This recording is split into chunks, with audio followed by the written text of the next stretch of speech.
So ఇది భగవంతుని యొక్క యథార్థ కర్తవ్యం. మన రథానికి సారథి అవుతాడు. సో నిన్నటి క్లాస్ ఎంతవరకు చెప్పుకున్నామంటే, ఒకవైపేమో అర్జున్ని యుద్ధం చేయమని చెప్పారు. ఇందాక చెప్పిన శ్లోకంలో నేను అందరినీ సంహరించడానికి వచ్చిన కాళుని నువ్వు సంహరించకున్నా బ్రతకగల వారెవరు, జీవించే వాళ్ళు ఎవరు లేరు. సో ఎవరు వాళ్ళు ఇంతకీ అని అంటే, నా యొక్క నెగిటివ్ థింకింగ్. దుర్యోధనుడు, దుశ్శాసనుడు, ధృతరాష్ట్రుడు, ఈ కౌరవులు ఎవరైతే ఉన్నారో మన ఆలోచనలో.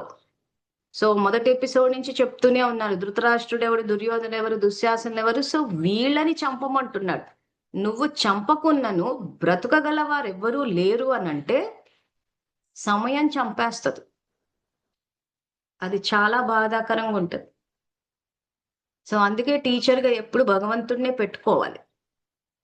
భగవంతుడిని కనుక టీచర్గా పెట్టుకోకపోతే, గురువుగా పెట్టుకోకపోతే సమయం గురువై కూర్చుంటుంది.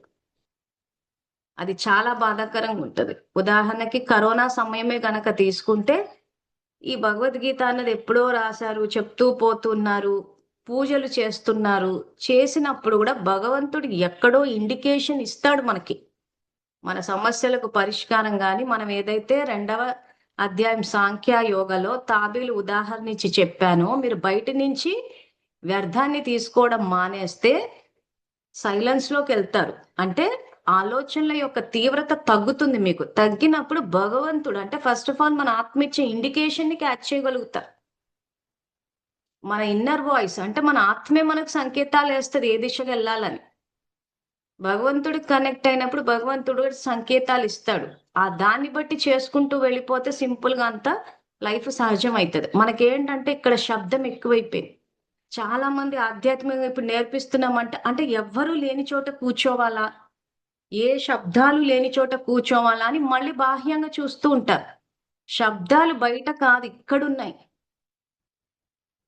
దీన్ని తగ్గించాలా అంటున్నాడు. తగ్గించాలంటే ఏం చేయాలి? ఇక్కడ సాంఖ్యయోగ తాబేలు ఉదాహరణ 58 నుంచి 68వ శ్లోకము స్టార్టింగ్ లో అదే కవర్ చేశాను నేను. సో బయట నుంచి ఏం తీసుకోరు. తీసుకోనప్పుడు ఏమవుతుంది? మీకు ఆలోచనల తీవ్రత తగ్గినప్పుడు మీరు ఆటోమేటిక్ గా మీ లోపల మీరు చూసుకోగలుగుతారు. సమస్య ఎక్కడుందో తెలిసిపోతుంది.